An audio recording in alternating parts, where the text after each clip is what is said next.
जज्बा सलाम आप सब उन लोगों को जो लगातार अपनी आवाज़, हिंदुस्तान की आवाज़ इस मसले पर बुलंद करके रखे हुए हैं पिछले तमाम दिनों से।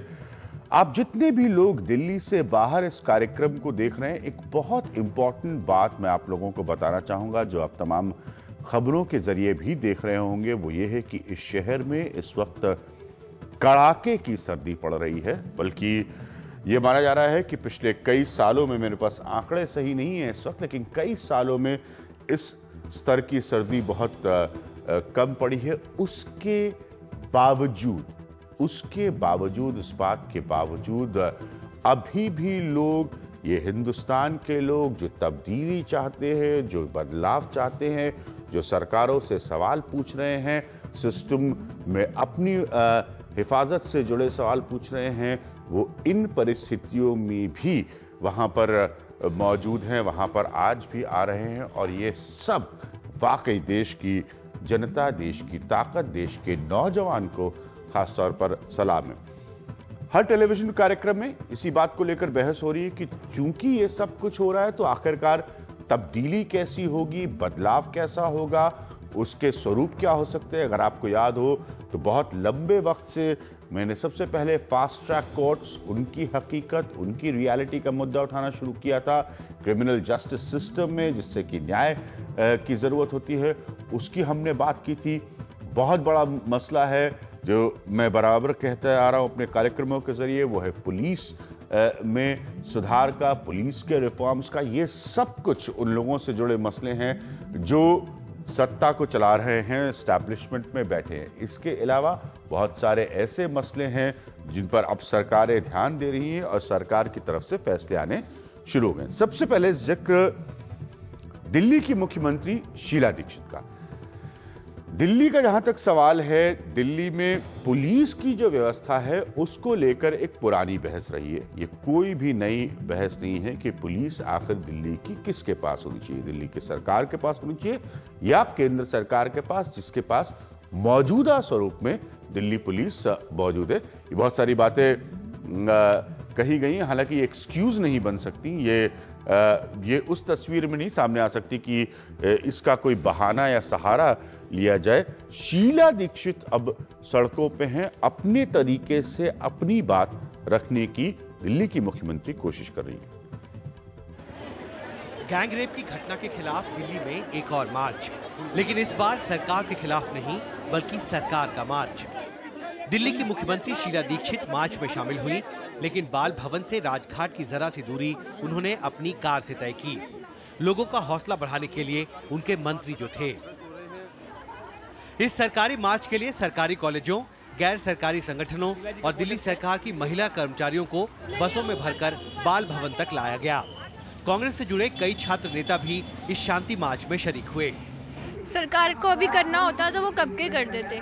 उस लड़की को जस्टिस के दिलाने के लिए यहाँ आए हैं, और ताकि हमारी सारी लड़कियाँ दिल्ली में सेफ हों और कोई हमें कल घर से निकलते हुए ये मत बोले कि जल्दी घर आओ या रात को देर ना हो जाए, और किसी भी तरह की रेस्ट्रिक्शंस ना रहे लड़कियों के ऊपर। ये हम चाहते हैं कि हमारी सुरक्षा तो हो कम से कम। इतना अब तो इस केस को इतना टाइम हो गया कि काफ़ी पहले ही इनको ये कर देना चाहिए था। बट राजघाट पर पीड़ित लड़की के लिए प्रार्थना सभा की गई। आज के मार्च से लगा कि लोगों के गुस्से की शिकार दिल्ली सरकार खुद को आम लोगों से जोड़ने की कोशिश कर रही है। इस सरकारी प्रोटेस्ट में कई आम लोग भी शामिल हुए और प्रोटेस्ट के जरिए दिल्ली सरकार ने ये संदेश दे दिया कि वो महिलाओं की सुरक्षा के प्रति संवेदनशील भी है और गंभीर भी, भले ही इसके राजनीतिक मायने निकाले जाएं।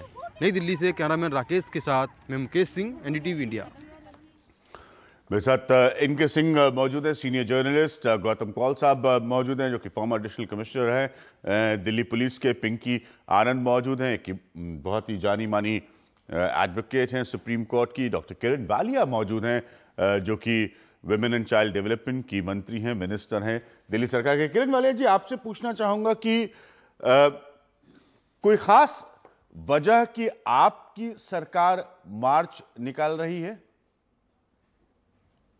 खास वजह नहीं, हमको भी महसूस हुआ कि हम लगातार इस पूरे क्रम को देख रहे हैं और उसको श्रद्धांजलि भी देना चाह रहे हैं। और हमारे बहुत से एनजीओज हैं जो हमारे सरकार के विभिन्न कार्यक्रमों से जुड़े हुए हैं जो कि ग्रास रूट लेवल पे काम करते हैं। ऐसे अनेकों एनजीओज और ऐसे बहुत से कॉलेज के स्टूडेंट्स, यूनिवर्सिटी के लेक्चरर्स आदि मौजूद थे, क्रॉस सेक्शन ऑफ सोसाइटी, जो कि श्रद्धांजलि देना चाह रहा था। हर एक को हक है उस लड़की को श्रद्धांजलि अपनी अदा करने का। और उसके साथ साथ ये हमारे जो एनजीओज हैं ये व्हीकल्स ऑफ चेंज बनते हैं। 140 जेंडर रिसोर्स सेंटर्स हैं जो हम चला रहे हैं और वो जेंडर रिसोर्स सेंटर्स 150 के 150 एनजीओज चला रहे हैं। तो वहां पर वो बहुत से कार्यक्रमों में महिलाओं के उत्थान के लिए काउंसलिंग भी करते हैं, आपसी झगड़ों को भी सुलझाते हैं, महिला पंचायतें हैं, वो सब मौजूद थे यहाँ पर। इसके अलावा बहुत से पॉलिटेक्निक के स्टूडेंट्स इत्यादि। मैं ये कहना चाहूंगी कि एक बहुत बड़ा मुद्दा ये था कि इन लोगों को भी संवेदनशील होना है और जिस दिन हमारे ऐसे मूल्य विकसित होंगे, हम लोग जहां न्याय और कानूनी व्यवस्था का बदलाव चाह रहे हैं कि वो जवाबदेही हो, वो कड़ी से कड़ी सजा बलात्कार जैसे मामलों में दे, कानूनी ढांचा बदले, पुलिस का एक जवाबदेही एक संस्थात्मक रूप से हो। वहां ये भी जरूरी है कि ऐसे मूल्य विकसित करें और ये महिलाएं बहुत बड़ा एजेंट्स ऑफ चेंज बन सकती हैं जो कि रोज महिलाओं से जुड़े हुए कार्य कर रही हैं। और उन्होंने ऐसी एक शपथ ली, वहां पर एक संकल्प लिया कि वो ऐसे मूल्य विकसित करेंगे अपने बच्चों में कि वो एक सभ्य और नैतिक बेटे जो हैं उनके बड़े होकर ऐसे इंसान बने। तो ये बहुत जरूरी बात थी। उसका जितना असर हो सकता है, जहां एक कानूनी पक्ष है पूरी समस्या का, वहां बहुत जरूरी है। आपके नेशनल क्राइम ब्यूरो के अनुकूल 96% केसेस रेप के उन जाने पहचाने लोगों के द्वारा होते हैं, घरों में, अंकल्स के द्वारा, फादर के द्वारा, पड़ोसी के द्वारा, ट्यूटर के द्वारा। ये सारे केसेस बड़े शर्मनाक हैं। 3 साल की बच्ची, 4 साल की बच्ची। तो वहां पर एक नैतिक मूल्यों का इस समय वहां पर उनका प्रतिपादित होना, विकसित होना बहुत जरूरी है, चाहे शिक्षा के जरिए, परिवार के जरिए। ठीक है, आप ये सारी बातों की आज एक संकल्प लिया। हाँ ठीक।